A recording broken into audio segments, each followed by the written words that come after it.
अस्सलाम वालेकुम व्यूअर्स, उम्मीद करता हूँ खैरियत से होंगे और आपके बर्ड्स भी खैरियत हैं। तो ये आप देख सकते हैं, ये हम इराक आए हुए थे, तो ये इन्होंने छोटी सी एक ज़ू टाइप गैलरी बनाई हुई है इन्होंने, इराकियों ने। ये आप देखें, मेरे पास माइक अवेलेबल नहीं है और इन्होंने ये देखें छोटी सी एक ज़ू गैलरी बनाई रखी है। इसमें काफ़ी आर्टिफिशल्स हैं, काफ़ी जो है वैसे ऑस्ट्रेलियन पैरट छोड़े हुए होते हैं। ये देखें,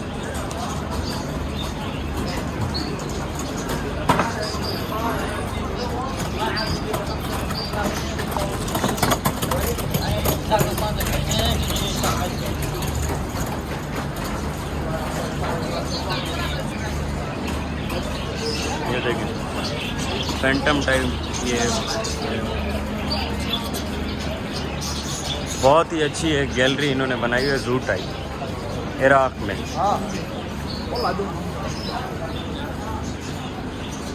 तो मैंने सोचा ये अपने व्यूअर्स को दिखा दूं।